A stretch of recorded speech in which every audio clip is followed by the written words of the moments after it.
Why do we say that for a Kundalini awakening to complete its course, one needs the Kundalini to rise? The Kundalini must rise. The whole Kundalini awakening process is about its rising. Now, what does it mean for Kundalini to rise? We have already covered what Kundalini Shakti is in another post, and you can find it in our library. Kundalini, when it is awakened, it has one purpose and one purpose alone: to completely pass through and empty everything out as it's going and finding its way up. And as it's going up, it's lighter and lighter and lighter and lighter. So all the manifestations of that energy are being released.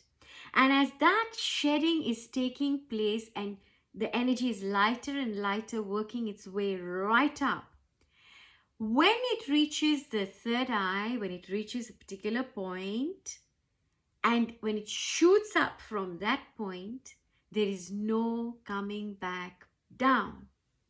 Now, what that means is when the Kundalini either stirs, when the Kundalini awakens within us and you experience a full-blown awakening, the Kundalini must find its way up through various chakras, meridians, and its pathways, or the two channels it will be using a lot are Ida and Pingala, the solar and lunar channels. Eventually, it will find its way through the Merudanda, the Susumna, and through that, it then shoots its way up. Now, it is not as simple as I have just explained it to be.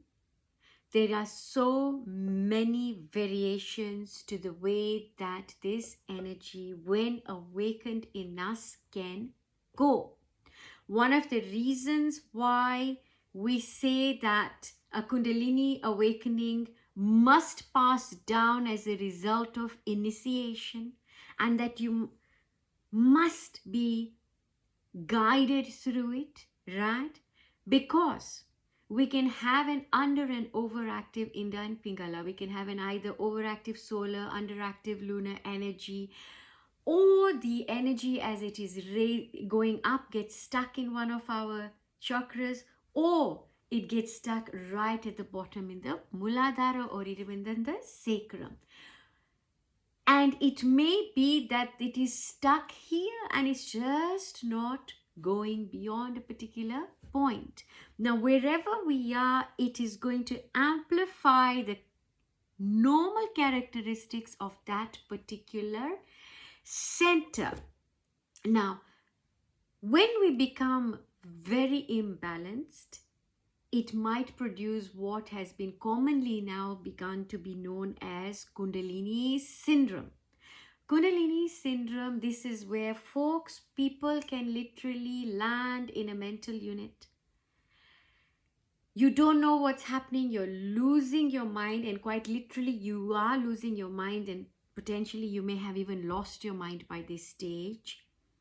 There are cases where when your third eye is so hyperactive, overactive, you may end up scratching and scratching and scratching and digging at it, right?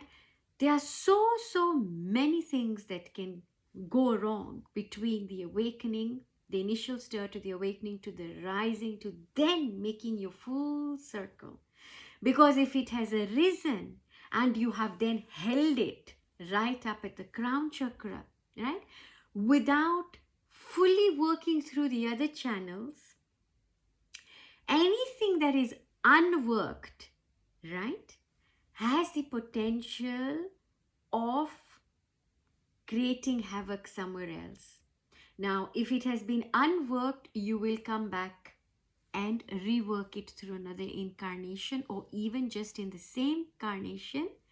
When you get to that point, this is where contracting acts of consciousness may happen. They may happen, right? So you will not be able to survive the thrust of Maya again because you've not worked out this thrust of Maya, which is the veil of illusion, which is all about the manifest reality. So when we're going through the process, try not to control it. Yeah.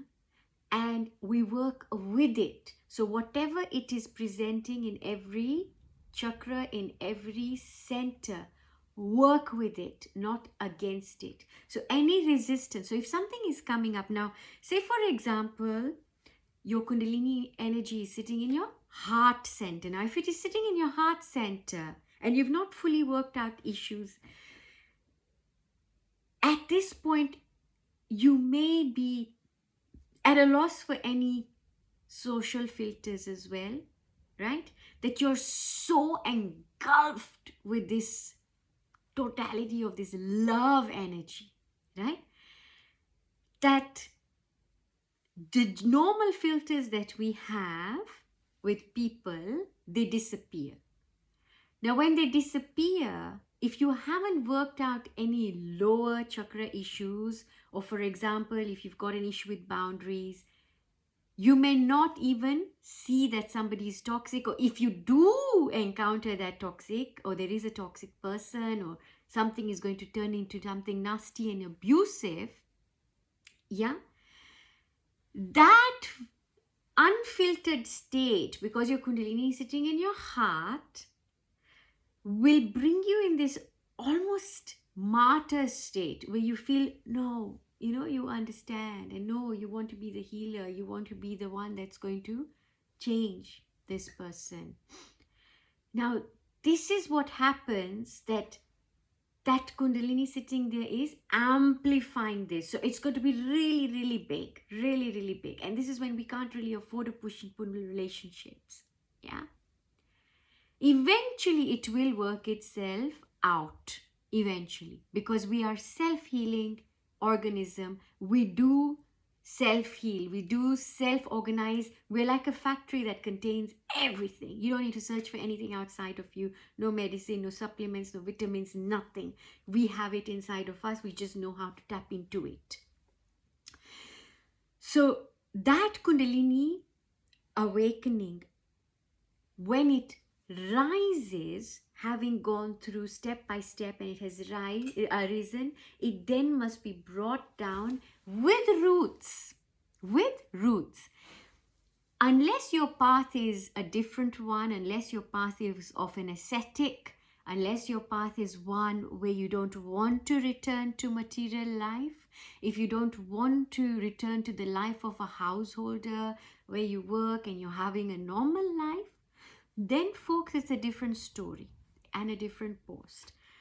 But otherwise, to come back to the world and to be able to function in Sahaja Samadhi, or to be able to come into a place where, yes, we are liberated, but we're living as liberated beings, and we're going to work towards the upliftment of humanity and our fellow man, then that microcosmic orbit must be formed so that the energy is then coming back and doing a full circle.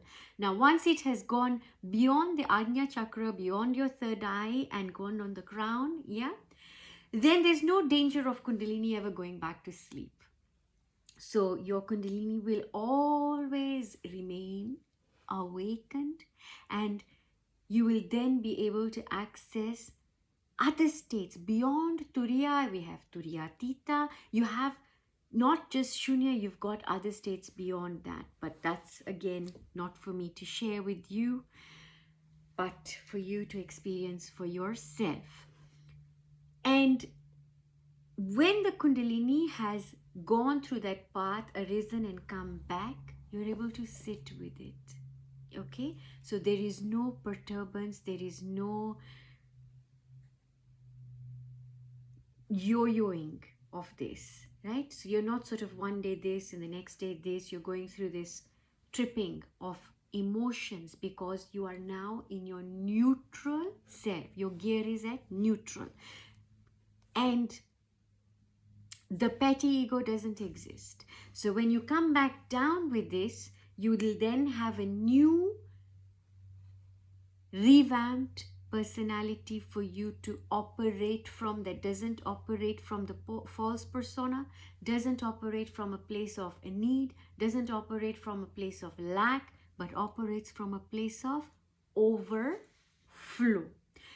During a Kundalini awakening, we are still not in a state of overflow, because one has to reach the Kundalini rising, come back down, and then we are in the state of overflow. Up until then, the Kundalini awakening is still healing, getting rid of the samskaras, the vrittis, everything. All the conditioned existence is going. It is totally going until we get to zero. Zero, we can call it the cosmic egg of creation. When we get to that, then we come back and share. So much love as always. Take care of yourselves. Take care of this beautiful gift that you have. Please do not let your ego or petty sense of self get into the way, because you are onto something absolutely otherworldly. Take care.